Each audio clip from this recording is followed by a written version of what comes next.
যাতে করে সবাই খুঁজে পায়।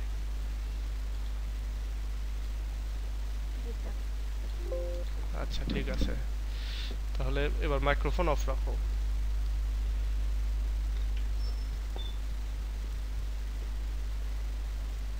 ওকে তুমি আচ্ছা জুইনা, তুমি তোমার মাইক্রোফোনটা অফ করো। আমরা তাহলে শুরু করি। আমাদের রেকর্ডিং হচ্ছে ক্লাসের। আমরা আমাদের গ্রুপে আছে 10 জন, মানে তোমরা 9 জন হলো আজকে, একজন জুইনা আজকে অ্যাড হয়েছে। সো 9 জনের ভেতরে তোমরা উপস্থিত হচ্ছে মাত্র 4 জন। সো 4 জনের দিয়ে একটা কথা বলি, সেটা হচ্ছে আমি এর আগেও বেশ কয়েকদিন বলেছি মনে হয় বিভিন্ন গ্রুপে, তোমাদের গ্রুপে বলেছি কিনা, সেটা হচ্ছে এই মাসের এই লাস্টের 2টা ক্লাস তোমাদের হবে না, মানে আগামী 2টা ক্লাস অর্থাৎ সোমবার এবং বুধবার এই 2টা ক্লাস হবে না। আমি আমার একটু গ্রামের বাড়িতে যাব, বলতে পারো যে ছোটোখাটো ভ্যাকেশন। ভ্যাকেশন সাধারণত বড় ছুটি হয়, ছোটোখাটো ভ্যাকেশন, পিঠা খাইতে হবে, এটা সেটা অনেক কিছু থাকে। সো যে নতুন ভর্তি হলা, তুমি এই 2-3-4 দিনের মধ্যে এই বিগত যে 7-8টা 6-7টা ক্লাস হয়েছে এগুলো তুমি একটু দেখে নিবা।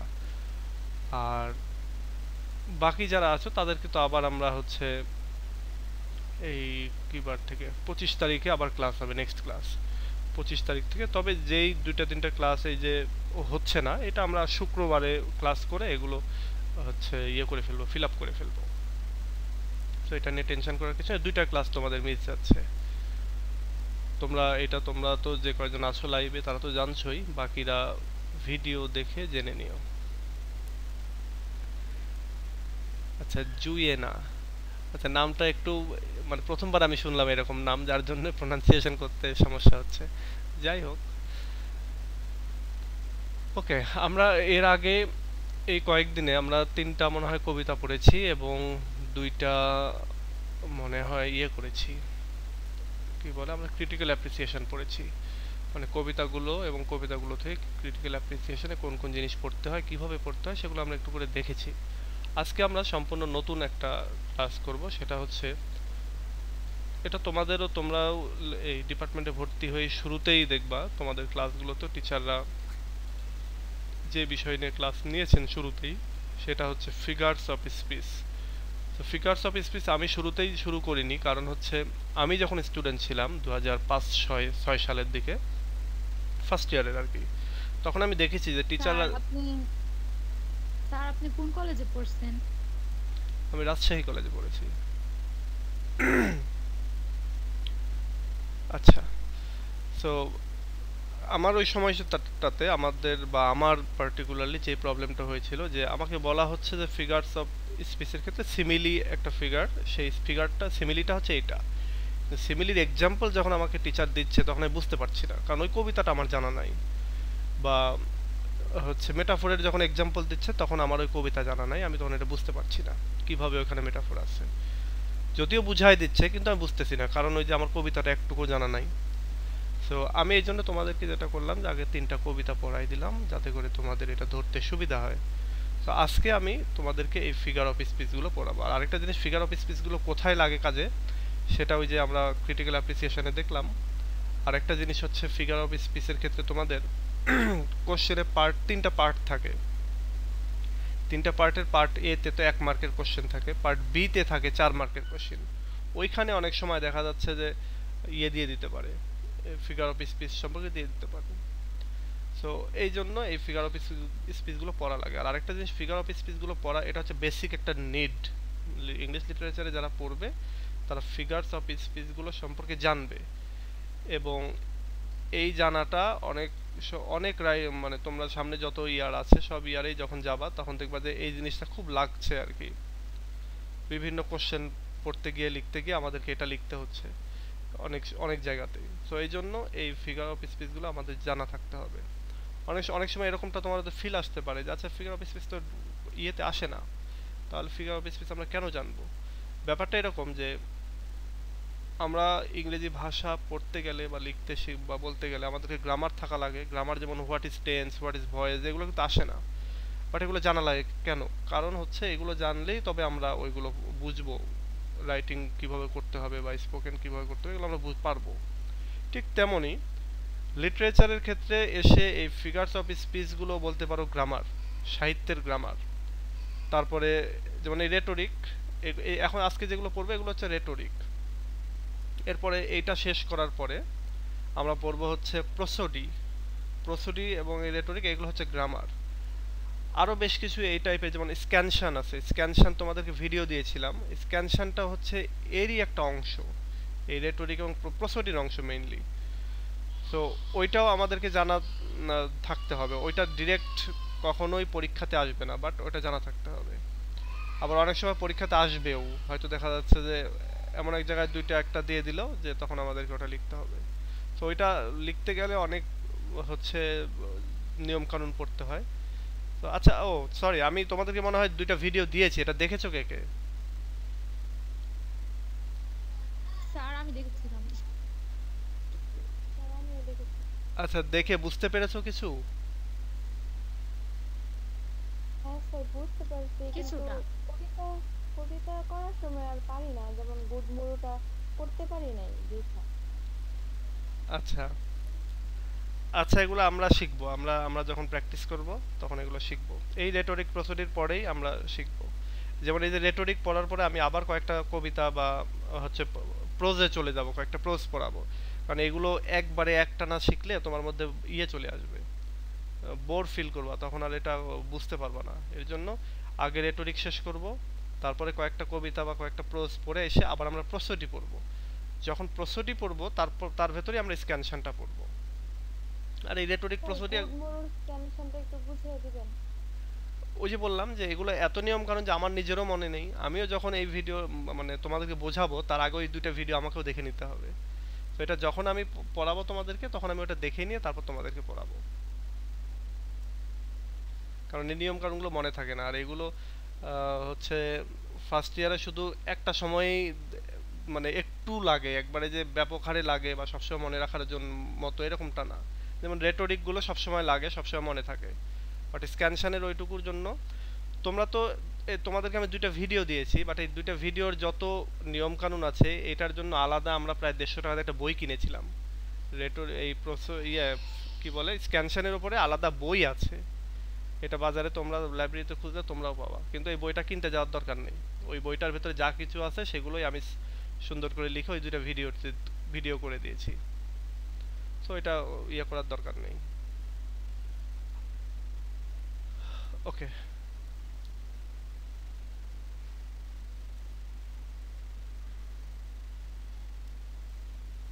আচ্ছা এবার আমরা চলো দেখি আমাদের রেটোরিক প্রসিডিতে কি আছে। রেটোরিকে বেসিক্যালি আমরা রেটোরিক পড়ছি। রেটোরিক বেসিক্যালি হচ্ছে, রেটোরিক কি এটা এই জায়গাতে পাবে। তবে রেটোরিক আমি এক কথাই বলে দিই, রেটোরিক হচ্ছে মূলত কবিতা বলো বা লিটারেচারের যে কোনো ফর্ম বলো না কেন সেগুলোর ভিতরে যে ছন্দ অলংকার বা এক কথা অলংকার যেগুলো থাকে সেগুলোকে বলা হয় রেটোরিক। আর এগুলো হচ্ছে যে কোনো কবিতা বলো বা সাহিত্যের যে কোনো জিনিস পড়তে গেলে এমনি সাধারণভাবে কোনো সেন্টেন্সের অর্থ বুঝতে গেলে যেমন আমাদের টেন্স ভয়েস ভয়েস জানতে হয়, ঠিক তেমনি কবিতা, বিশেষ করে কবিতা পড়তে গেলে আমাদেরকে এই জিনিসগুলো জানতে হয়। তাহলে তুমি এই ফার্স্ট ইয়ার যখন ক্লিয়ার করবা, সেকেন্ড ইয়ারে গিয়ে আরেকটু আছে, যেমন হিস্ট্রি অফ ইংলিশ লিটারেচার নামে একটা পার্ট আছে অনেক কঠিন, ওইটা যখন কমপ্লিট করবা থার্ড ইয়ারে গিয়ে দেখবা তুমি নিজে নিজে অনেক কবিতা পড়ে তুমি বুঝতে পারছো যে এখানে কবি কি বলছে। কেন বুঝতে পারছো? কারণ এই যে গ্রামারগুলো তোমার জানা আছে, সিমিলি কাকে বলে, মেটাফোর কাকে বলে, ক্লাইম্যাক্স, অ্যান্টি ক্লাইম্যাক্স, পান প্যারাডক্স, ওনোম্যাটোপিয়া, মেটোনমি, সিনোকডকি, এগুলো কাকে বলে এগুলো সবই তুমি জানো। তো এই জন্য তোমার হচ্ছে এগুলো পড়তে হবে। আচ্ছা দেখো আমরা তাহলে পড়ি একটু। সবচেয়ে ব্যাপকভাবে ইউজ হয় যেই ফিগারটা সেটা হচ্ছে, আরেকটা জিনিস মনে রাখো, ফিগারস অফ স্পিচ। এইটা এই জিনিসটা কি আমরা অনেক সময় এই শব্দের অর্থটাই বুঝি না।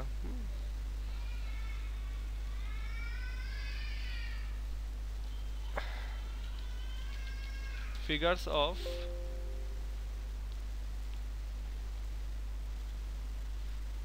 স্পিচ,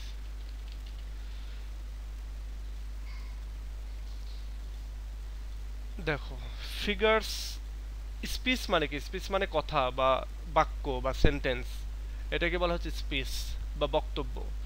এবং এই স্পিচের একটা মানে এই স্পিচের কিছু ফিগার আছে, প্রতিটা সেন্টেন্সে কোনো না কোনো ফিগারস অফ স্পিচের ভেতরে।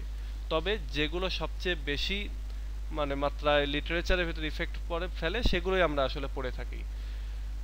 সো এখানে এই প্রতিটা বাক্যই এক একটা ফিগারস অফ স্পিচ, আর সুতরাং এখানে অনেকে এরকমটা বলে থাকে যে ফিগার অফ স্পিচেস, এটা হবে না, বরং ফিগারস অফ স্পিচ। একটা স্পিচের অনেক রকমের ফিগার থাকতে পারে, অনেক রকম ক্যাটাগরিতে পড়তে পারে, এই জন্য। আর এই ফিগারসগুলো অনেকগুলি, তার জন্য বলা হচ্ছে ফিগারস। এটা মাথায় রেখো, অনেক সময় এটা কিন্তু ভুল হয়। সো আমরা এবার জানবো এইটা। দেখো প্রথম যে ফিগারস অফ স্পিচ, এটা কিন্তু বানানটা ঠিক রেখো, অনেকে কিন্তু লিখতে গিয়ে স্মাইল লিখে ফেলে আর কি ফার্স্ট ইয়ারে যে ভুলগুলো হয় সেগুলো কিন্তু আমি মাঝে মাঝে তোমাদেরকে বলে দিচ্ছি, এই ভুলগুলো তোমরা ভুল করবা না। যেমন এটা লিখতে গিয়ে অনেক সময় সিমিলি পড়ে গেছে, সিমিলি বাট লিখে ফেলেছে স্মাইল, তো ওখানে কিন্তু 1 মার্কও পাবা না। তখন তুমি এসে বলবা যে আমি অনেক ভালো পরীক্ষা দিয়ে এসেছি কিন্তু মার্কস পাইনি, টিচাররা মার্কস দেয়নি। ব্যাপারটা ওইটা না, ব্যাপারটা হচ্ছে তুমি এই জাতীয় ভুল করেছো। দেখো আমরা পড়ি, দ্য ওয়ার্ড সিমিলি, এই যে ওয়ার্ডটা simile has been derived from the Latin word similis. Latin word similis থেকে এই যে সিমিলি শব্দটা সেটা ডিরাইভ করা হয়েছে। ডিরাইভ মানে হচ্ছে নিয়ে আসা, ডিরাইভ হচ্ছে নিয়ে আসা। হুইচ মিন্স, যেটার মানে হলো, এই সিমিলিসের মানে হচ্ছে লাইক। লাইকের বাংলা কি? লাইকের বাংলা হচ্ছে মতো। একটু মনে মনে রাখো, মতো, মত না কিন্তু মতো। It is thus used to establish likeness between two dissimilar things. এবং এই ক্ষেত্রে বলা হচ্ছে এইটাকে ব্যবহার করা হয়, এই সিমিলিটাকে ব্যবহার করা হয় দুইটা ডিসিমিলার থিংসের ভেতরে একটা লাইকনেস তৈরি করার জন্য, একটা সাদৃশ্য তৈরি করার জন্য। Since it is explicit comparison, এবং এখানে বলা হয় এটা এক্সপ্লিসিট কম্প্যারিজন। কম্প্যারিজন এক্সপ্লিসিট বলতে এই কম্প্যারিজনটা তুমি দেখতে পাবে, তুমি এটাকে দেখতে পাবে সহজেই, তুমি সহজেই এটা বুঝতে পারবে। তার মানে এটা হচ্ছে বাহ্যিক একটা কম্প্যারিজন এখানে থাকবে।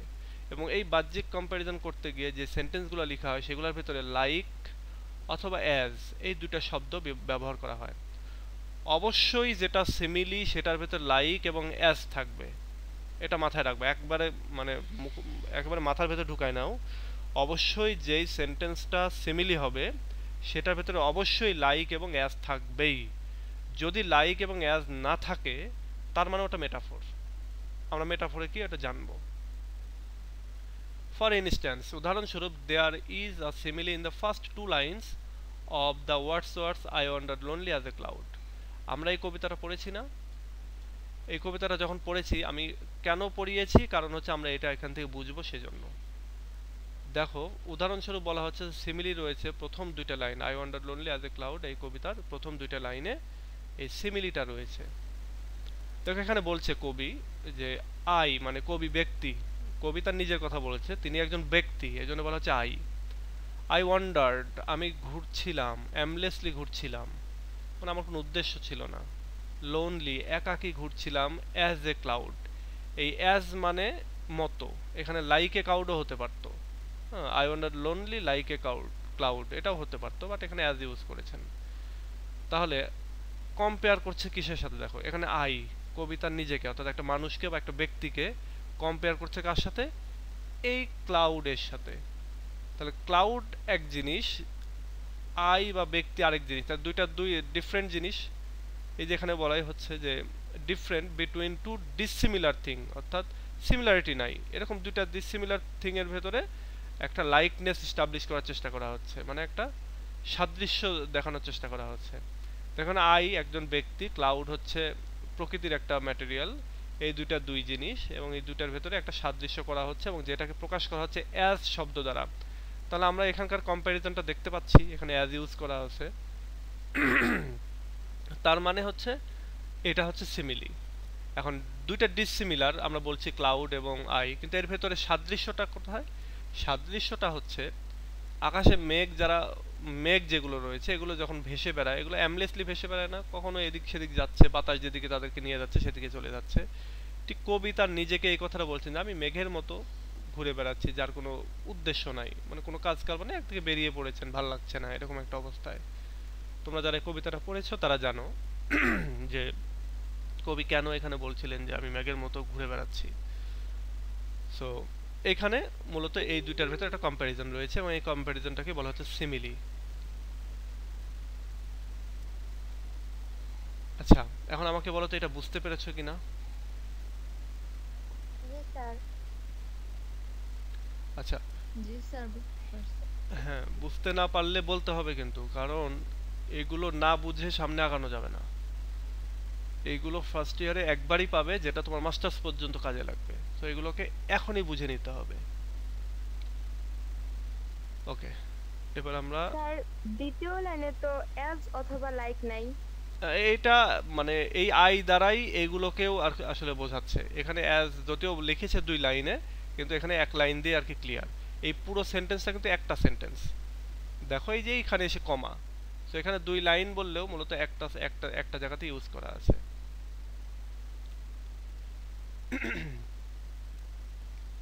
এবার দেখো, এই যে আমি যে বর্ণনাটা দিলাম সেই বর্ণনাটা এখানে লেখা আছে। The poet compares a piece of floating cloud with himself. The piece of floating cloud doesn't have any aim. হ্যাঁ, এই কথাটাই বলছে এখানে আমি যে কথাগুলো বললাম। সো যখন তোমরা পড়বা, তোমাদেরকে পড়তে গেলে এই কথাটা লিখতে হবে এবং এইখানে এই কথাগুলোই লিখতে হবে, এবং এই কথাগুলো হচ্ছে আমি বাংলা বলে দিলাম। আচ্ছা, এবার আসো হচ্ছে ওনোম্যাটোপিয়া। ওনোম্যাটোপিয়া আমরা পরে পড়বো। আমরা ঠিক সিমিলির মতো আরেকটা কি আছে সেটা আমরা আগে পড়ে নিই। সেটা হচ্ছে মেটাফোর। সিমিলি এবং স্যার মেটাফোর, এগুলো কোন বই থেকে পড়াইতেছেন? এটা আমি একটা পুরনো বই থেকে পড়াচ্ছি, আমাদের সময় আমরা যেটা পড়েছি সেটা থেকে আর কি। স্যার নতুন বই শেষেও আছে।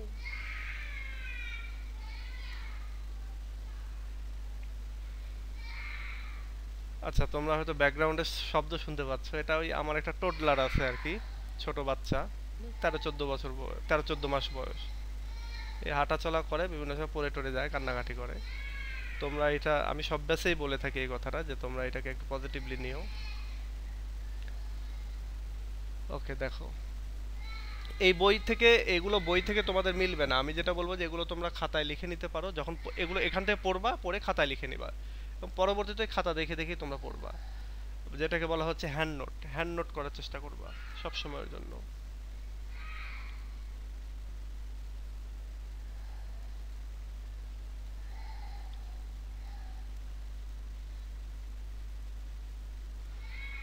ওকে, এবার দেখো, সেটা হচ্ছে মেটাফোর। যেটা সিমিলি তার উল্টোটাই হচ্ছে মেটাফোর। যেটা সিমিলি তার উল্টোটাই হচ্ছে মেটাফোর। দেখো, the word metaphor has been derived from Greek word metaphora. এই শব্দটা, মেটাফোর শব্দটা এসেছে ইংলিশে গ্রিক শব্দ মেটাফোরা থেকে। এই মেটাফোরার মানে হচ্ছে carrying from one place to another, এক জায়গা থেকে আরেক জায়গায় নিয়ে যাওয়া, এক জায়গা থেকে আরেক জায়গায় বহন করে নিয়ে যাওয়া হচ্ছে মেটাফোরার মানে মানে এই যে একই ছবি মোবাইল দিয়ে তুলে দেই, একটা এরকম কাত হয়ে যায়, আরেকটা ঠিক হয়, কেন হয় বুঝি না।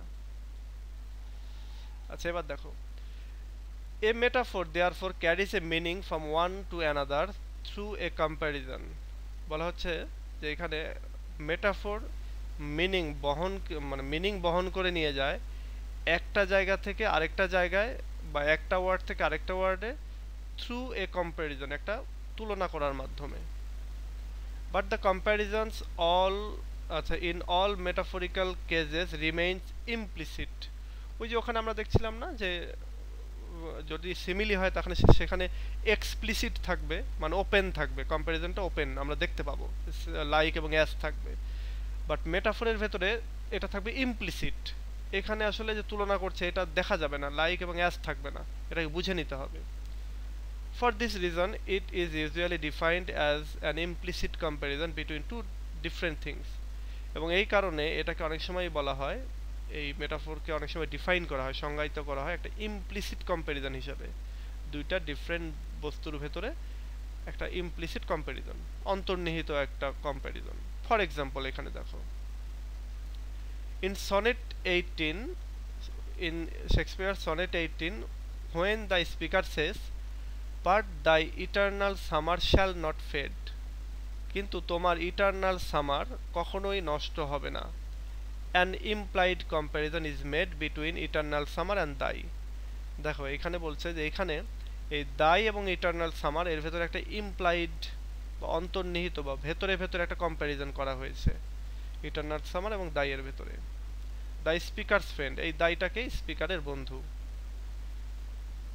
The properties of the eternal summer are warmth, brightness, beauty, তারপরে proactive, procreative power and so on, which never die। বলছে একটা সামারের যে কাজ, ইটার্নাল সামারের যে কাজ, সেটা হচ্ছে সবসময় উষ্ণতা দিবে, এর উজ্জ্বল উজ্জ্বল হবে, এটার মধ্যে বিউটি থাকবে, এর ভেতরে ক্রিয়েটিভ পাওয়ার থাকবে, এই সব কিছুই কখনোই নষ্ট হবে না। All this properties R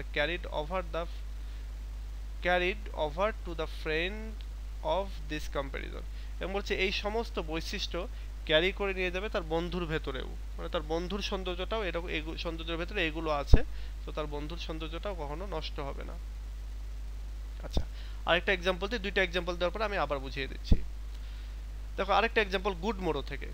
good মোড়োতে যেটা আছে যে দ্য লাভার সেইস, লাভার বলছে যে or snorted we in the seven sleepers Dan.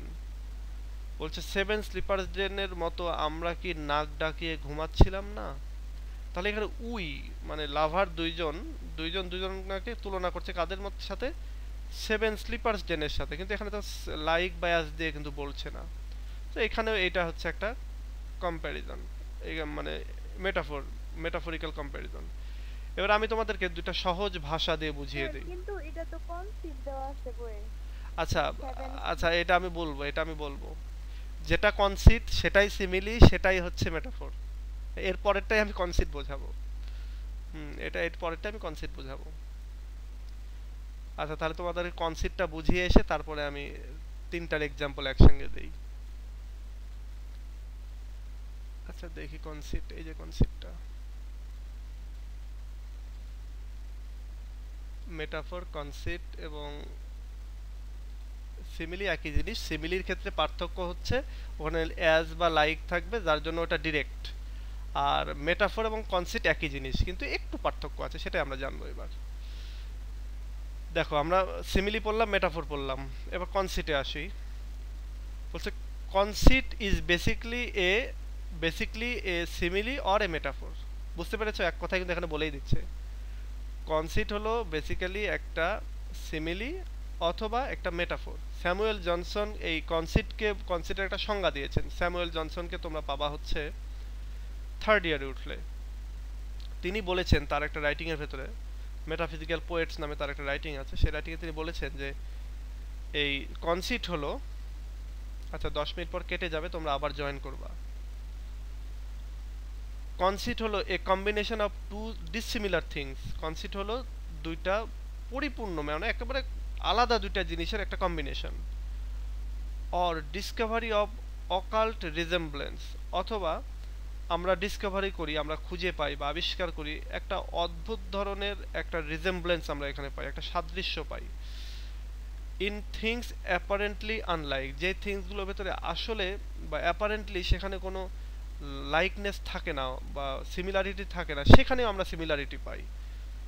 The most, এবং এখানে স্যামুয়েল জনসন এটাকে বলছেন যে the most heterogeneous ideas are yoked by violence. Heterogeneous বলতে পরস্পর বিরোধী আইডিয়া, এই দুইটা আইডিয়াকে, আর ইয়কড মানে ইয়ক বলতে ওই যে গরুর কাঁধে জোয়াল দিয়ে দেওয়া হয় না, তোমরা আগে লাঙ্গল দেওয়া দেখেছো কিনা, গরুর কাঁধে যে মানে জোয়াল দিয়ে দেওয়া হয়, এটা কিন্তু গরু কিন্তু ইচ্ছা করে নেয় না, গরুকে জোর করে পরিয়ে দেওয়া হয়, এবং পরিয়ে দিয়ে কি করা হয়, দুই গরুর যে শক্তি, সেই শক্তিটাকে একটা ব্যালেন্স করা হয়। ঠিক এখানে বলছে যে হেটারোজিনিয়াস আইডিয়া, তো দুইটা ডিফারেন্ট আইডিয়াকে আর ইয়কড জোয়াল পরিয়ে দেওয়া হয় বাই ভায়োলেন্স, জোর করে। তো সিমিলি যেটা মেটাফর, সেটাকে কনসিট বানানো হয়, এবং কনসিট বানানো হয় কিভাবে, দুইটা কমপ্লিট ডিফারেন্ট জিনিসের ভেতরে জোর করে আর কি, জোয়াল পরিয়ে দেওয়ার মতো। The objects compared in conceit are often far-fetched and thought-provoking। আচ্ছা, মেটাফর এবং এই কনসিটের মধ্যে পার্থক্য হচ্ছে এই জায়গাটাতেই। ফার-ফেচড মানে অনেক দূরবর্তী আলোচনা বা দূরবর্তী একটা, দূর থেকে নিয়ে আসা আর কি। ধরো তোমার সাথে আমি একটা অন্য কোনো কিছু তুলনা করছি এবং দুইটার ভেতর ব্যাপক পার্থক্য, তারপরে এবং থট প্রভোকিং, এবং এই কম্প্যারিজনটা, এই কনসেপ্ট পড়ে তোমার ভেতরে একটু মানে তোমার চিন্তা করতে ভালো লাগবে এবং তুমি ওটা চিন্তে উদ্যোগ হবে, আচ্ছা এটা যে এটা বললো আসলেই কি এটা ঠিক, মানে এই যে থট প্রভোকিং মানে চিন্তার উদ্রেক করবে তোমার ভেতরে, এটাই হচ্ছে কনসেপ্টের এবং মেটাফোরের বা সিমিলির থেকে পার্থক্য।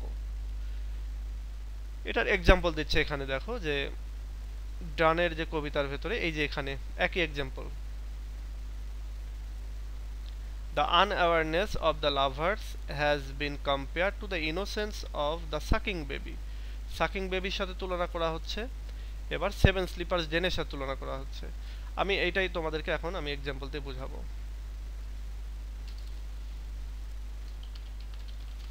আমি এখানে যদি বলি ইউ আর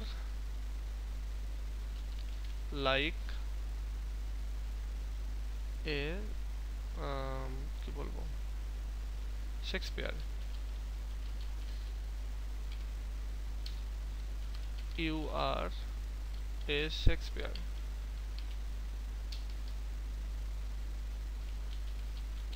শেক্সপিয়ারের বানান কিন্তু ভুল করা যাবে না, এই দেখো আমি করে আসছি।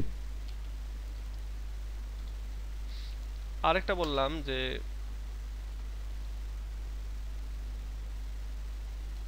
You are a stone, you are a stone.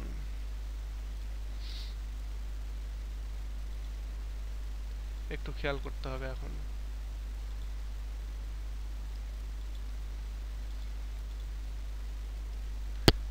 দেখো তিনটার, সাপোজ তুমি একটা কবিতা লিখেছো, তুমি একটা কবিতা লিখেছো, এবার তোমার বন্ধুরা মানে বন্ধুদেরকে দেখাইছো, এবার বন্ধুরা কি বলছে, বন্ধু ধরো এক বন্ধু বলছে যে আরে তুই তো শেক্সপিয়ার হয়ে গেছিস, আরেকজন বলছে যে আরে তুই তো শেক্সপিয়ারের মতো, আর অন্য একটা কম্প্যারিজন আর কি। এখন এই এই জায়গাটাতে খেয়াল করো যে আমি যখন বলছি যে তোমাকে উইলিয়াম শেক্সপিয়ারের সাথে তুলনা করছি, কেন, কারণ তুমি একটা কবিতা লিখেছো, সেই কবিতা দেখে তোমার কবিতাটা খুব সুন্দর হয়েছে, বলছি যে you are like a Shakespeare, তুমি শেক্সপিয়ারের মতো, শেক্সপিয়ারের মতো দেখতে কিন্তু না, শেক্সপিয়ারের মতো তুমি একটা কবিতা লিখেছো সেজন্য বলছি তুমি শেক্সপিয়ারের মতো। তাহলে ইউ এবং শেক্সপিয়ার এই দুইটা দুই রকমের বা দুই এজের লোক, মানে তুমি আছো হচ্ছে এই এজে এবং সে আছে সেই এজে, এবং সে একজন পোয়েট, তুমি কিন্তু পোয়েট না, কিন্তু তুমি আজকে একটা কবিতা লিখেছো এবং তোমার কবিতাটার গুণ মানে কোয়ালিটি উইলিয়াম শেক্সপিয়ারের কবিতার কোয়ালিটির মতো হয়েছে, তার জন্য তোমাকে আমি শেক্সপিয়ারের সাথে তুলনা করছি। এবং তুলনা করছি এখানে কিভাবে, লাইক দিয়ে একেবারে ডিরেক্ট, যে you are like a Shakespeare, তার মানে এটা হচ্ছে সিমিলি। যখন আমি ডিরেক্ট বলছি, ডিরেক্ট এখানে যে ভিজিবল করে দিচ্ছি, তুলনাটা লাইক শব্দটা ইউজ করে আমি ভিজিবল করে দিই, তখন এটা সিমিলি। বাট এই জায়গাটাতে আমি আর বলছি না তুমি তুমি হচ্ছে ইয়ে কি বলে শেক্সপিয়ারের মতো, আমি তখন বলছি তুমি শেক্সপিয়ার, আর মতটা তো ইউজ না করে তুমি শেক্সপিয়ার। তো এই যে তুমি শেক্সপিয়ার বলছি, এটাই হচ্ছে তোমার মেটাফোর। মেটাফোরে দেখো এখানে বলছি শেক্সপিয়ারের মতো, আর এখানে বলছি তুমি শেক্সপিয়ার, কারণ আসলে কি তুমি শেক্সপিয়ার তা না, তোমার রাইটিংটা পড়ে আমার ভালো লেগেছে এবং তুমি বলছি যে তোমার রাইটিংটা একবার শেক্সপিয়ারের মতোই, তার মানে তুমিই শেক্সপিয়ার। তো এখানে তোমাকে এবং শেক্সপিয়ারের ভেতরে আমি একটা তুলনা করলাম, যে তুলনাটা হচ্ছে ভেতরে ভেতরে, এটাকে আমি একবার ডিরেক্ট বলে দিইনি। সো এটা হচ্ছে তোমার মেটাফোর। এবার আসো আমি এখানে বলছি তোমার তোমার তোমার ধরো কেউ একজন মারা গিয়েছে, বাট তুমি কাঁদছো না, তোমার কেউ একজন মারা গিয়েছে তুমি কাঁদছো না, তখন আমি বললাম যে ইউ আর এ স্টোন। দেখো ইউ তুমি তো একটা ব্যক্তি, আর স্টোন হচ্ছে একটা পাথর, তাহলে এই দুইটার দুই রকমের কোয়ালিটি, কিন্তু আমাকে আমি বলছি তুমি হচ্ছে স্টোন, তাহলে কি হলো, তুমি হচ্ছে তোমাকে যখন স্টোন বলছি, স্টোন তুমি কি আসলে স্টোন, স্টোন না, তোমার ভেতরে স্টোনের যে কোয়ালিটি বা স্টোনের যে কাঠিনত্ব, স্টোন যে একটা কঠিন পদার্থ, এইটার কোয়ালিটি তোমার হৃদয়ের মধ্যে রয়েছে, যার জন্য তোমার চোখ দিয়ে পানি বের হচ্ছে না বা তুমি বিলাপ করছো না, তার মানে আমি তোমাকে বলছি স্টোন। যখন আমি বলছি তুমি স্টোন, তখন তোমার তোমার এই উদাহরণটা হয়ে যাচ্ছে মেটাফোর, এটা হয়ে যাচ্ছে মেটাফোর। বাট এটাকে আমরা কনসেপ্ট বানাবো কিভাবে, আমরা এখানে বললাম হচ্ছে you are a stone of, আমি দিয়ে দিলাম pyramid, you are a stone of pyramid. এখন তুমি কোথায় বাংলাদেশে পড়ে আসছো আর স্টোন অফ পিরামিড, মিশরের পিরামিডের স্টোন বানাই দিলাম। তাহলে দুইটা তো দুই জিনিস, স্টোন এবং ইউ তোমরা তো দুই জিনিস। আরেকটা জিনিস কি বলছি, ফারফেস্ট, মানে অনেক দূরবর্তী স্থান থেকে নিয়ে আসা বা তুলনা নিয়ে আসা। তাহলে তুলনাটা কোথায় করছি, সেই মিশরের পিরামিডের স্টোনের সঙ্গে। সো এটাই হচ্ছে কনসেপ্ট। আর এই যখন আমি এইটা যুক্ত না করতাম, শুধু স্টোন রাখতাম, তখন এটা হয়ে যেত মেটাফোর। বুঝতে পেরেছো? জি স্যার, বুঝতে পারছি। ওকে। স্যার তাহলে সেভেন স্লিপার্স ডেন এটা এক্সাম আসলে আমরা কি কনসেপ্ট দিব নাকি মেটাফোর দিব? এটা এক্সামে ওইভাবে আসবে না, হ্যাঁ, ওইভাবে আসবে না। যদি কখনো মেটাফোর আসে তখন মেটাফোর হিসেবে এক্সাম্পল দিবা, তাও হবে।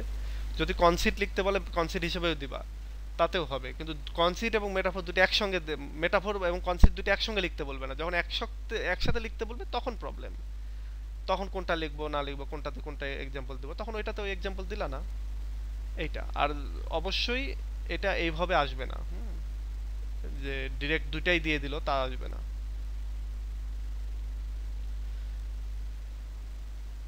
আর যখন গুড মোর কবিতা থেকে লিখতে যাবা তখন অবশ্যই ওখানে মেটাফোরের কথাই আনবা না, তখন সবসময় কনসেপ্ট। মেটাফিজিক্যাল কবিতার সবচেয়ে বড় যে কোয়ালিটিগুলো, তার ভিতরে একটা হচ্ছে কনসিপ্ট থাকবে সেখানে। কনসিপ্টের মেইন কথাই হচ্ছে সেখানে ইয়ে থাকবে, কি বলে, থট প্রভোকিং কথাবার্তা। যেমন এখানে আমি যখন বললাম you are a stone of pyramid, তখন তোমার মনে হচ্ছে না আচ্ছা পিরামিডটা কি। তো তুমি পিরামিড সম্পর্কে না জেনে থাকো, তখনই তোমার মনে হচ্ছে না যে আচ্ছা পিরামিডটা কি। তার মানে তোমাকে চিন্তা করার একটা খোরাক আমি দিয়ে দিলাম, মানে এটা থট প্রভোকিং। আচ্ছা, সো এই যে তিনটা পড়ালাম, এই তিনটা জিনিসের যদি কোথাও কোনো না বোঝার থাকে কারো, এটা, এই ভিডিওটা আবার দেখবে। কখনো কোনো জিনিস, এটা তোমাদের জন্য একটা টিপ, যখনই ভিডিও দেখে একবারে বুঝবে না, ভিডিওটা আরেকবার দেখবে, তাহলে দেখবে ওটা বুঝে গেছো। আরেকবারও যদি না বুঝো, পরের বার আবার দেখার চেষ্টা করবে, একটু টেনে টেনে দেখবা বুঝে গেছো। ব্যাপারটা এরকম যে অনেক সময় আমরা অনেক মুভি দেখবা দেখে বুঝি না, তখন আমরা কি করি, টেনে টেনে আবার একটু ব্যাকে যাই, আবার একটু সামনে যাই। হ্যাঁ, এটা করলে কিন্তু বোঝা যায়। তো তোমরাও এই কাজটা করবা। আর আরেকটা জিনিস, এগুলো ক্লিয়ার না করে কিন্তু নেক্সট স্টেপে যাওয়া যাবে না। নেক্সট স্টেপে গেলে তোমার ওই অন্ধকারের মধ্যে থাকা লাগবে। আচ্ছা, আরেকটা জিনিস হচ্ছে, এই কনসেপ্টের আরো অনেক এক্সাম্পল পাবে। সো যদি কখনো এরকম দুটো একসঙ্গে চলে আসে, তোমরা তখন কনসেপ্টের অন্য এক্সাম্পল দিলা, কিংবা মেটাফোরের অনেক হাজার হাজার এক্সাম্পল আছে, সেগুলো ইউজ করলা। তুমি কনসেপ্টের এই কবিতার এইটা ইউজ করলা না, যেটা কনসেপ্ট হিসাবে বেশি শক্তিশালী, সেটা তুমি মেটাফোর হিসেবে ইউজ করলা না। আচ্ছা, এই তিনটা পড়ালাম, আর এখনই কেটে যাবে। সো তোমরা আরেকবার জয়েন করো।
আচ্ছা দেখো, এবার আমরা দেখি।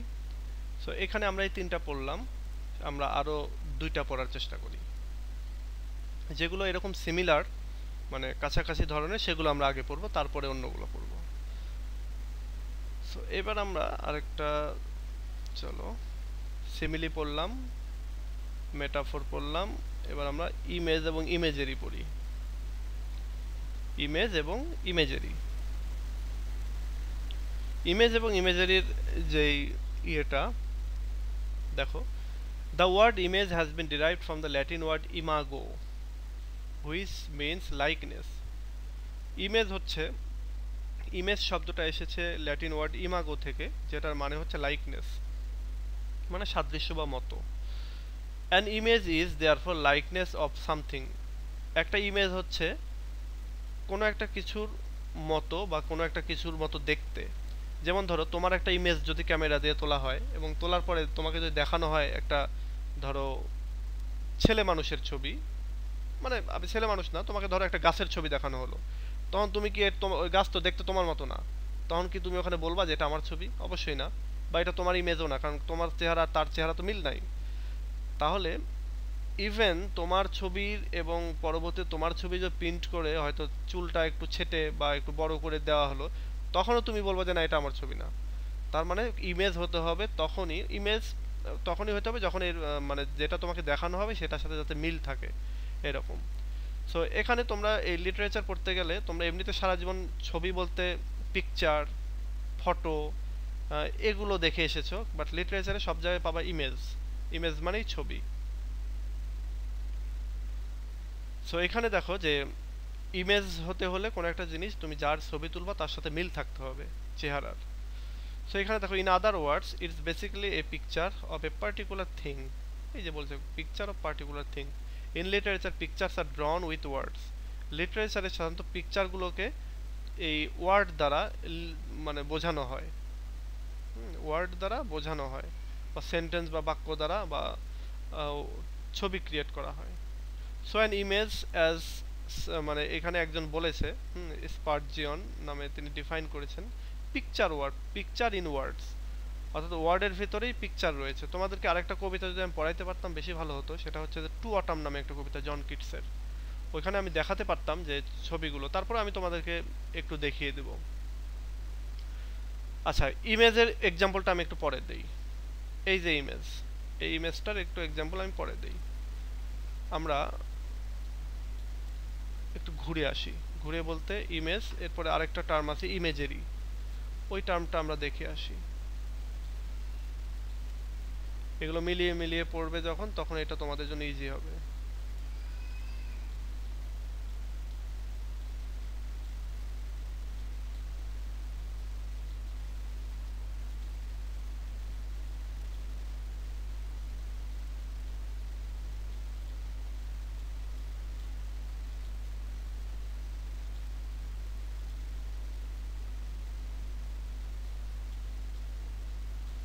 বাবারে কত দূরে! আমি মনে হয় 9টা কি 10টা তোমাদেরকে ছবি দিয়েছি।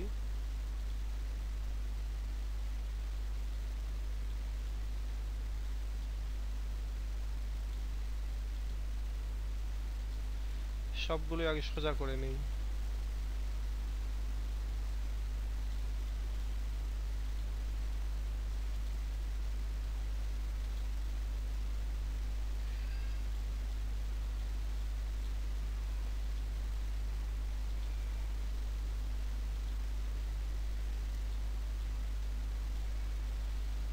সেটাই তো শেষ, তাহলে আমরা ইমেজারি কি মিস করলাম নাকি, দেখে আসি।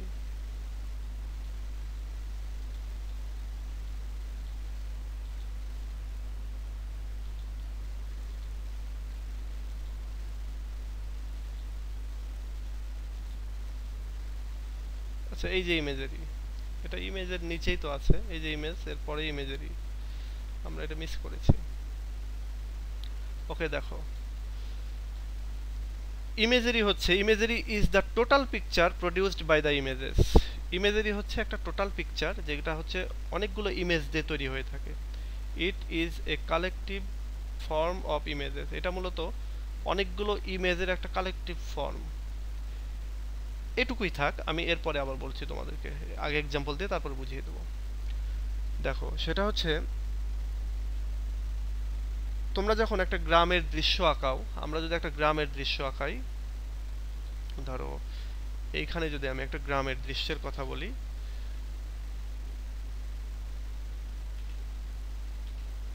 ধরো এইখানে আমি একটা গ্রামের দৃশ্য আঁকাচ্ছি। এইখানে আমি দিলাম হচ্ছে শুরুতে কয়েকটা পাখি দিলাম, সেই পাখিগুলো উঠছে আকাশে। এরপরে আমি কি করলাম, আমি দিলাম হচ্ছে একটা বাড়ি,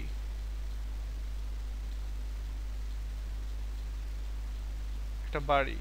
এরপরে একটা খড়ের গাদা বানালাম, হুম, খড়ের গাদা। এরপর আমি দিলাম হচ্ছে একটা নদী, হুম। এরপরে আমি দিলাম হচ্ছে একটা নৌকা, একটা নৌকা দিলাম। কিছু মাছ দিলাম, হ্যাঁ, কিছু মাছ দিলাম, কিছু মাছ দিয়ে দিলাম। এখন এইখানে এই যে বিষয়গুলো, এখানে দেখো একটা জিনিস, এই যে আমি প্রত্যেকটা আলাদা আলাদা জিনিস তৈরি করলাম না, পাখি এটা একটা ইমেজ, ঘর এটা একটা ইমেজ, খড়ের গাদা এটা একটা ইমেজ, নদী এটা একটা ইমেজ, নৌকা একটা ইমেজ, পাখি মাছ একটা ইমেজ। বাট এই সব কিছুই কালেকটিভলি একটা সিন বা একটা দৃশ্য তৈরি করেছে না? এই দৃশ্যটাকেই বলা হচ্ছে ইমেজেরি। বুঝতে পেরেছো? জি স্যার। জি স্যার। খুব একটা কঠিন না, তাই না? জি স্যার। না স্যার। আচ্ছা, তোমাদের খুব গম্ভীর হয়ে সব বলতেছো, কারণ কি? ঘুম ধরে গেল নাকি? না স্যার, খুব মনোযোগ দিয়ে বুঝতেছি তো এই জন্য। আচ্ছা, এবার দেখো, আমি আবার বলি।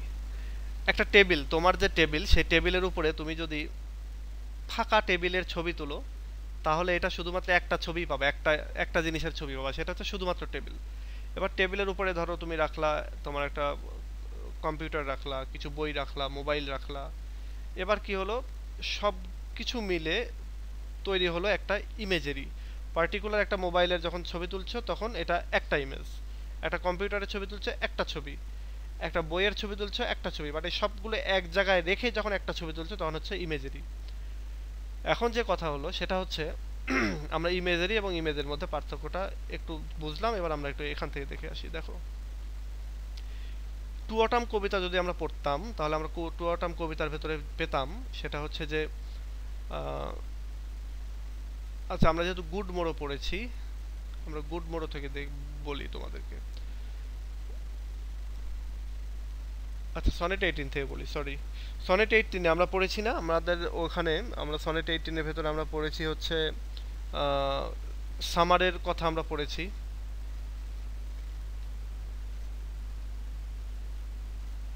না দেখালে হবে না।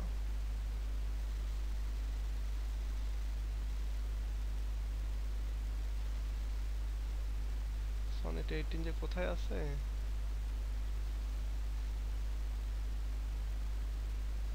এই যে সনেট 18। সনেট 18 এ দেখো, সনেট 18 এ আমরা যখন আলাদা আলাদা করে বুঝবো, এই যে ওয়ার্ড পিকচার বলছে না, দেখো ওয়ার্ড কিন্তু এখানে লেখা আছে, এখানে লেখা আছে, কি লেখা আছে, এখানে লেখা আছে সামার। বাট সামার কথাটা পড়ার সঙ্গে সঙ্গে আমাদের মনের মধ্যে ভেসে উঠছে না যে রৌদ্র উজ্জ্বল একটা দিন, খুব গরম, আম কাঁঠাল জাম, এগুলো মনে পড়ছে। তারপরে কালবৈশাখী। সো এই যে এই ওয়ার্ডটা পড়ার সঙ্গে সঙ্গে আমাদের যে এত কিছু জিনিস মনে হচ্ছে বা আমরা যেন দেখতে পাচ্ছি ওইগুলো, তার মানে এটা হচ্ছে ওয়ার্ড পিকচার। এই ওয়ার্ডটা পড়ে আমাদের এটা মনে হচ্ছে। তারপরে দেখো এখানে রাফ উইন্ড, এটা যেন আমরা দেখতে পাচ্ছি। তারপরে ডার্লিং বার্ডস অফ মে, এই যে মে মাসের যে গোলাপ ফুলগুলো সেগুলো আমরা দেখতে পাচ্ছি। তারপরে এখানে দেখতে পাচ্ছি হচ্ছে আই অফ হেভেন মানে সূর্য। এরপরে আমরা গোল্ড কমপ্লেকশন মানে রোদ দেখতে পাচ্ছি। এরপর আমরা দেখতে পাচ্ছি হচ্ছে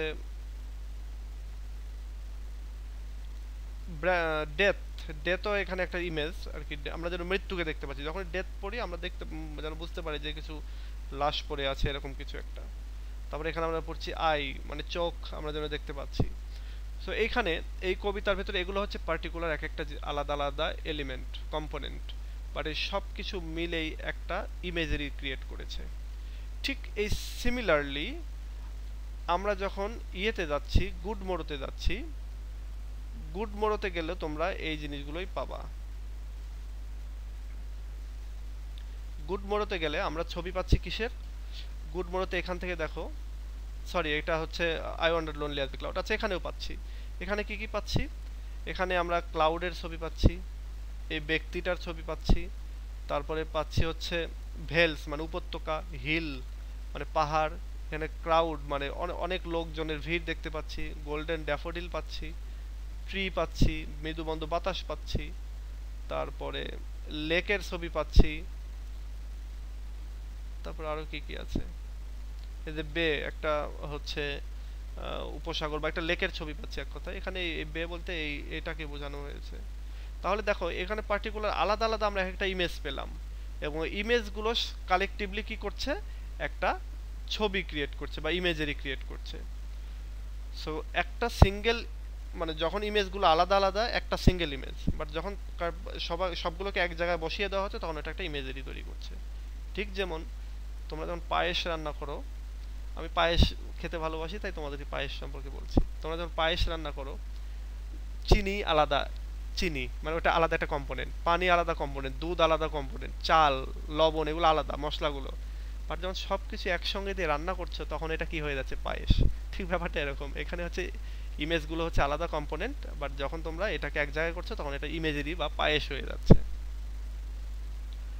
আচ্ছা আশা করি বুঝতে পেরেছো। তাহলে তোমাদের এই 5টা জিনিস হোমওয়ার্ক দিলাম, এই 5টা জিনিস তোমরা সামনের দিন নিজের মতো করে খাতায় লিখবা।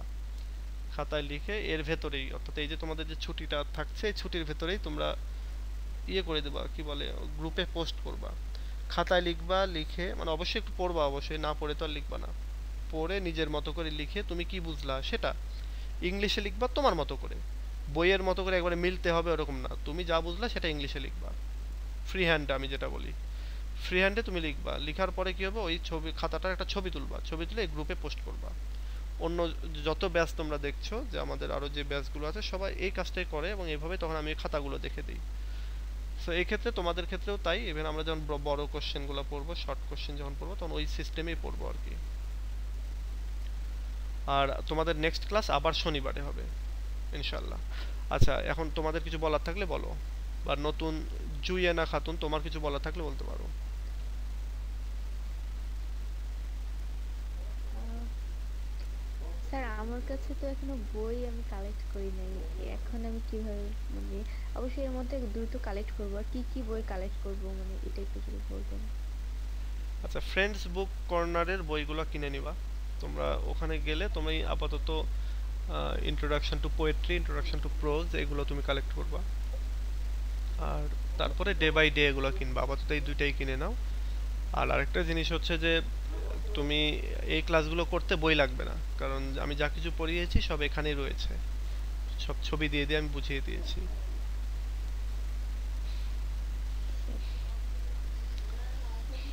তাহলে তোমরা এখান থেকে আরেকটা হচ্ছে ইমেজ এবং ইমেজেরি, এই দুইটাও তোমরা তোমাদের হোমওয়ার্ক থাকলো, মানে এই টোটাল 5টা। স্যার ইমেজ আর ইমেজারির একটা উদাহরণ দিলে ভালো হতো। ওই যে সেটাই তো দিলাম তো। ও মানে যেমন আমরা প্রথম 3টা পয়েন্ট লিখেছি, এখানে যদি ও দুটো লিখতাম মানে আরো ভালো হতো বুঝতে। ও আচ্ছা, তাহলে দেখি, এই দুটো ওইভাবে এক্সাম্পল দেওয়া যাবে না। যেমন আমি যদি এখানে বলি আচ্ছা সেলাই থেকে বাদ দিয়ে নিজের ক্রিয়েটিভ একটা ইয়ে বলি, সেটা হলো ধরো I like to have an apple. এখানে এই যে অ্যাপেল আমি ওয়ার্ডটা ইউজ করলাম, এই অ্যাপেল ওয়ার্ডটা ইউজ করার সঙ্গে সঙ্গেই এই অ্যাপেলের কথা মনে আসলো না, ছবিটা মনে আসলো না, তাহলে এটা হচ্ছে একটা ইমেজ। জি স্যার। তারপর আমি যদি এটাকে আরো যদি বলি জুসি আপেল, হ্যাঁ আচ্ছা জুসি বানানটা মেবি ভুল করছি আমি, জুসি আপেল এর কথা যদি বলি মানে খুব টসটসা পাকা একটা আপেলের কথা যদি বলি, তাহলে এটা তো আরো বেশি এই ইমেজটা চোখে আসলো, এবং মনের ভেতরে একটা টেস্টি টেস্টি ভাব আসলো না, যে আমি একটা আপেল খাচ্ছি খুব টেস্ট, এরকম মনে আসলো। তো এটাই হচ্ছে ইমেজ। বাট আমি যদি এখানে একটা এরকম কথা বলি যে ধরো এরকম একটা কথা বললাম যে recently I have visited a village lately lately আর রিসেন্টলি একই মানে, দুটোর মানে তো সম্প্রতি। এখন আমি একটা ভিলেজ রিসেন্টলি হচ্ছে ভিজিট করেছি। ভিলেজ ভিজিট করেছি মানে কি, তুমি যখন ভিলেজ ভিজিট করার কথা আমি যখন বললাম, তখনই তোমার মনের মধ্যে ভেসে উঠেছে, এটা কিন্তু একটা হচ্ছে ইমেজারির এক্সাম্পল। তোমার মনের মধ্যে ভেসে উঠেছে কি কি দেখো, তোমার মনের মধ্যে ভেসে উঠেছে হচ্ছে field, green field, green field, তারপরে হচ্ছে স্মল হাট, মানে কুড়ে ঘর, যদি এখন আর এই ধরনের বাড়িঘর পাওয়া যায় না। তারপরে প্লেইং গ্রাউন্ড, হ্যাঁ প্লেগ্রাউন্ড, তারপরে রিভার, তারপরে কাউ, হুম কাউ, তারপরে গোট, এরকম এরকম অনেক কিছু। সো এই সব মিলিয়ে কিন্তু একটা গ্রাম। সো এখানে এই গ্রামটা হচ্ছে এখানে একটা ইমেজারি। তবে এটা আমি এক্সাম্পল দিলাম, বাট ইমেজারির এক্সাম্পল এভাবে দেওয়া যায় না। ইমেজারি হচ্ছে টোটাল কবিতা পড়ার পরে তোমার যে একটা দৃশ্য মনের মধ্যে ধারণ হয়ে গেল, সেটাই হচ্ছে ওই ইমেজারি। যেমন আমরা যদি টু অটামটা পড়তাম, টু অটামের ভেতরে আমরা এটা পাবো, সেটা হচ্ছে যে টু অটাম যখন পড়বো তখন টোটাল ইয়েটা পড়ার পরে, কবিতাটা পড়ার পরে আমাদের চোখের সামনে ভাসবে যে অটামের অনেক গান রয়েছে, অটামের অনেক মানে টেস্ট রয়েছে, অটামের অনেক দেখার মতো জিনিস রয়েছে। সব কিছু মিলে তোমার মনে হবে যে আহ কি যেন একটা দেখলাম। অটাম কবিতাটা খুব সুন্দর একটা কবিতা। তো ওইখান থেকে আমরা এটার এক্সাম্পল ভালো দিতে পারবো। তো আমরা যখন এটা, তুমি আপাতত এটুকুই জেনে রাখো, আমরা যখন ওই কবিতা পড়বো তখন আমরা এটা থেকে আমি এক্সাম্পল দেবো এবং দেখিয়ে দেবো আর কি। অর্থাৎ মানে একটা দৃশ্য হলে সেটা ইমেজ, আর যখন দৃশ্যগুলো একটা সমষ্টি আকারে হবে তখন ইমেজারি ইয়েস, হবে, তাই না স্যার? এক্স্যাক্টলি এটাই, এক্স্যাক্টলি। আমরা যেমন বলি না যে আর কনসেপ্টটা হচ্ছে যে হুম হুম, হুম। আর কনসেপ্টটা হচ্ছে যে মানে একটার সঙ্গে যখন আরেকটা আমরা তুলনা করব, মানে যেমন মনে করে আমরা বাংলায় পড়ছিলাম যে উপমিত মানে ইয়ার ওটার মতো, মানে একটার হ্যাঁ সঙ্গে একটা অনেকটাই ইয়া ওরকম, হ্যাঁ অনেকটা তুলনা, ওরকম। ওটা হচ্ছে concept। হুম হুম হ্যাঁ। আর মেটাফোরটা হচ্ছে যে মানে যখন আমি কারোর সঙ্গে মানে মানে ডিরেক্টলি যখন কাউকে কোনো কিছু বলছি সেটা মেটাফোর, আর যখন আমি তুলনা করছি যে এটার মতো তখন সিমিলি, মানে তাই না স্যার? এইটা ডিরেক্ট, হ্যাঁ সিমিলিটা ডিরেক্ট, এইটা ইনডিরেক্ট। এবং এইখানে এটা ইনডিরেক্ট, এবং এটার সাথে আরেকটা এক্সাম্পল ইয়ে আছে, সেটা হচ্ছে এটা তোমাকে থট প্রভোকিং, মানে চিন্তা করার মতো এলিমেন্ট দিবে। আর একটা জিনিস, অনেক দূরের এলিমেন্টের সঙ্গে তুলনা হবে। যে স্টোন অফ পিরামিড, আমি কিন্তু পিরামিড স্টোন অফ বঙ্গোপসাগরের সাথে কিন্তু তুলনা করিনি, পিরামিডের স্টোনের সাথে তুলনা করেছি। এবং পিরামিডটা কি, এটা একটা চিন্তা করার বিষয়। সো এইখানে যেমন এই যে আমরা গুড মোরের ভেতরে পাবো সেভেন স্লিপার্স ডেন, মানে এমনিতেই তো আমরা সাতজন ঘুমিয়ে থাকা লোকের সঙ্গে তো তুলনা করতেই পারতাম, অন্য কোনো লোকের সাথে তুলনা করতে পারতাম, কিন্তু আমরা তুলনা করলাম কিভাবে, সাতজন ঘুমিয়ে থাকা সেভেন স্লিপার্স ডেন, যেই ঘটনাটা আবার বাইবেলে আছে। তাহলে কোথায় বাইবেলের ঘটনা আজ থেকে কত বছর আগেকার, সেই ঘটনার সাথে আমি এখনকার লাভারদেরকে তুলনা করছি। তো এটা হচ্ছে তোমার কনসেপ্ট। সো ঠিক আছে মানে তোমাদের, ওই রিলেটেড হতে হবে। হ্যাঁ তোমাদের আজকের স্যার ক্লাসটা, এই যে ইমেজের মানে যে টু অটাম থেকে যে উদাহরণটা দেওয়া আছে ইমেজের মধ্যে, এটা একটু বুঝাই দিলে ভালো হতো। আচ্ছা আমি দিচ্ছি, কই গেল,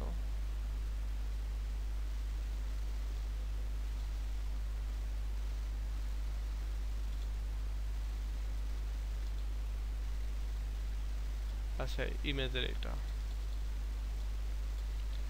সো অ্যান ইমেজ, আচ্ছা এখানে দেখো, এখানে বলছে যে it is perceived by senses, ইমেজগুলোকে সেন্স দিয়ে বুঝে নিতে হয়। মানে যখন ওয়ার্ডের ভেতরে ইমেজ থাকবে তখন এই ইমেজগুলোকে সেন্স দিয়ে বুঝতে হবে, আমাদের অনুভূতি দিয়ে। It may be an external picture described by words, এটা হতে পারে একটা বাহ্যিক কোনো একটা ছবিকে ওয়ার্ড দিয়ে বোঝানো হচ্ছে। For example, the picture of a harvester in the following lines of Keats to autumn, to অটামের ভেতরে এখানে একজন হারভেস্টারের পিকচার রয়েছে। হারভেস্টার বলতে যে ফসল সংগ্রহ করে। যেমন এখানে দেখো, sometimes whoever seeks abroad may find, যদি মাঝে মাঝে বা যে কেউ বা কোনো একটা ব্যক্তি যদি অ্যাব্রোড, অ্যাব্রোড বলতে এখানে মাঠে, মাঠে যদি কেউ একজন খুঁজে, মানে find this sitting careless on a granary floor, তাহলে ওই ব্যক্তি তোমাকে পাবে, তোমাকে পাবে যে কিনা তুমি বসে আছো একটা গ্র্যানারি ফ্লোরে। গ্র্যানারি ফ্লোর বলতে ওই ইয়ের ভেতরে কি কয়, আমরা অনেক সময় দেখি না বিলের ভেতরে একটা জায়গায় অনেক ধান টান ইয়ে করে এক জায়গায় করে মাড়াই করে, ওই ধান টান ইয়ে করে যে মাড়াই করার জায়গা, সেটাকে বলা হয় গ্র্যানারি ফ্লোর। তাহলে বলা হচ্ছে যে অটামকে পাওয়া যাবে কোথায়, ওই মাঝে মাঝে কেউ যদি খুঁজে থাকে কোন এক মাঠের মধ্যে গিয়ে, তাহলে দেখবে যে সে একটা গ্র্যানারি ফ্লোরের মধ্যে বসে আছে কেয়ারলেসলি, কোনো দিকে তাকাচ্ছে না। দাই সফট লিফটেড হেয়ার, আচ্ছা, thy hair soft lifted by the winnowing wind, এবং তোমার চুলগুলো ওই বাতাসে যেন, উইনোয়িং উইন্ড বলতে এলোমেলো বাতাস, এলোমেলো বাতাসে তোমার সফট যে হেয়ারগুলো এগুলো উড়বে। তাহলে এখানে দেখো এই তিনটা লাইন পরে আমাদের ওই একটা ছবির কথা মনে হলো না, যে একটা বিলের মধ্যে হচ্ছে বা মাঠের ভেতরে একটা জায়গা আছে যেখানে ফসল মাড়াই করা হচ্ছে, সেখানে একটা মেয়ে বসে আছে, যে মেয়েটার চুল বাতাসে উড়ছে, আমরা এটা দেখলাম না, দেখতেছি না? তো এই যে এই তিনটা লাইন পরে এই যে একটা অনেকগুলো ছবি আমাদের চোখের সামনে ভেসে উঠলো।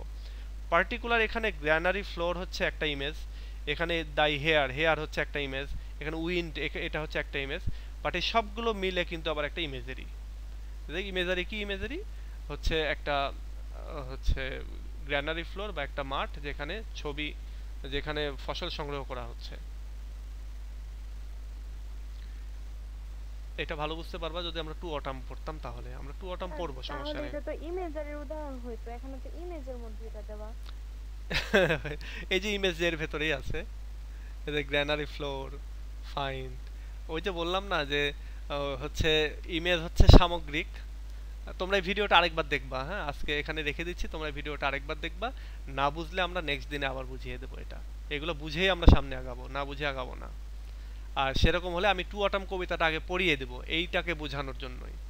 টু অটাম কবিতা যদি আমি বুঝিয়ে দিই তাহলে এটা তোমরা আরো ভালো বুঝবা। আচ্ছা, তো এই ভিডিওটা তোমরা আরেকবার দেখবা, তাহলে ইনশাল্লাহ বুঝে ফেলবা। সো ঠিক আছে, আজকে এ পর্যন্তই। দেখো থার্ড ইয়ার অলরেডি নক করা শুরু করে দিয়েছে। সো আমরা নেক্সট দিনে আবার পড়বো সামনে শনিবারে। আর by in the meantime তোমরা এই ইয়েগুলো আরেকবার পড়ো, বা এখান থেকেও তোমরা পড়বা। এই যে এই লাইনগুলো পড়বা, এগুলো যেগুলো তোমরা বুঝবা না সেগুলো তো ডিকশনারি দেখতে হবে। সো ঠিক আছে, আজকে ভালো থেকো সবাই, আমরা নেক্সট দিনে আবার কথা বলবো। আল্লাহ হাফেজ। আসসালামু আলাইকুম। আসসালামু আলাইকুম স্যার। আচ্ছা।